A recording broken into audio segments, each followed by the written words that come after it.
warahmatullahi wabarakatuh. Kami dari kelompok 1 dengan tema kecemasan. Perkenalkan, saya Intan Syifa Nasyira dengan NIM 02. Saya Nur Mumtaz Maulida dengan NIM 39. Saya Sandiana Bilasdiana dengan NIM 18. Saya Salul Mawar dengan NIM 10. Saya Arifah Maulida dengan NIM 01. Saya Nabisa Sabila Mahrus dengan NIM 34. Saya Widya Siva Saputri dengan NIM 07. Saya Swita Ayu dengan NIM 33. Saya Rajwa Dista Gunawan dengan NIM 16. Saya Nandita Susanti dengan NIM 06. Saya Ainun Nuraini dengan NIM 04. Saya Tri Utami dengan nomor NIM 23. Saya Ayudiana Maria dengan NIM 30. Dan saya Anaya Zulfa dengan NIM 13. Saya Marsha Runik Afrika dengan NIM 22. Dan saya Diana Rahmawati dengan NIM 14. Bye.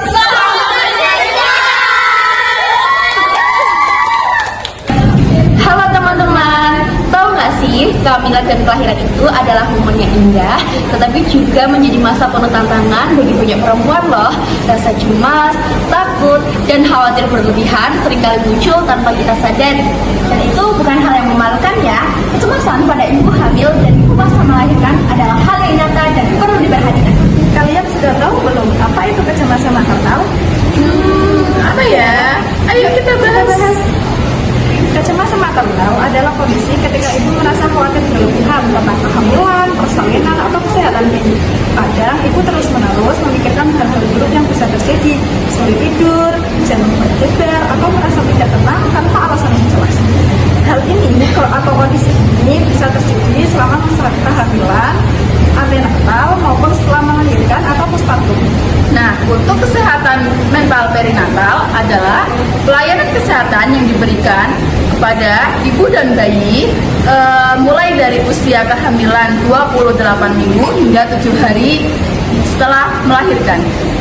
Selanjutnya ada penyebab kecemasan. Ada beberapa hal yang dapat memicu kecemasan pada ibu. Yang pertama ada perubahan hormon selama kehamilan dan setelah melahirkan dapat mempengaruhi emosi. Yang kedua ada kelelahan fisik dan kurang tidur juga dapat mempengaruhi tubuh menjadi mudah stres. Kemudian yang ketiga ada tekanan sosial dan ekonomi, serta kekhawatiran tentang peran bayi sebagai seorang ibu. Kemudian kurangnya dukungan dari pasangan ataupun keluarga itu bisa memperburuk kecemasan dari seorang ibu. Di media sosial, perbandingan tentang ibu sempurna di layar itu seringkali membuat ibu merasa tidak cukup baik.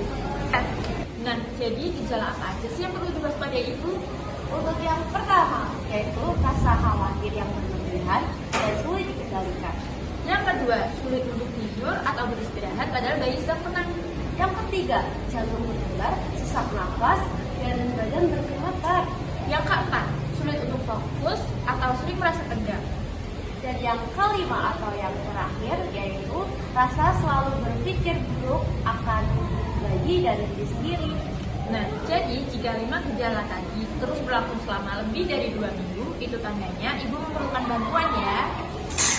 Selanjutnya ada dampak jika dibiarkan teman-teman. Kecemasan jika tidak ditangani dapat membuat ibu sulit menikmati waktu dengan bayinya, seperti ibu mudah lelah, sulit menyusui, atau kehilangan nafsu makan.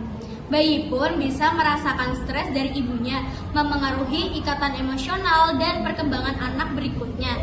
Kesehatan mental ibu yang terganggu pada akhirnya juga memengaruhi kesehatan generasi berikutnya. Selanjutnya, kita akan membahas Langkah pencegahan dan penanganan. Apa yang bisa dilakukan? Pertama, kenali dan akui perasaanmu. Tidak apa-apa merasa cemas. Cemas itu manusiawi. Kedua, ceritakan kepada orang yang dipercaya, pasangan, keluarga, atau teman dekat.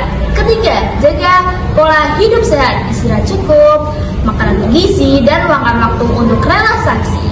yang keempat. Jika rasa cemas tidak kunjung reda, segera konsultasi kepada tenaga profesional seperti psikiater, psikologi, maupun bidan. Ingat ya, mencari bantuan bukan berarti lemah. Justru itu langkah berani untuk sembuh dan menjadi ibu yang lebih kuat. Nah, dari materi yang sudah dijelaskan tadi dapat disimpulkan bahwa ibu yang tenang melahirkan anak yang bahagia. Kesehatan mental ibu sama pentingnya kesehatan fisiknya. Mari bersama hentikan stigma, saling mendukung dan wujudkan keluarga yang sehat lahir dan batin.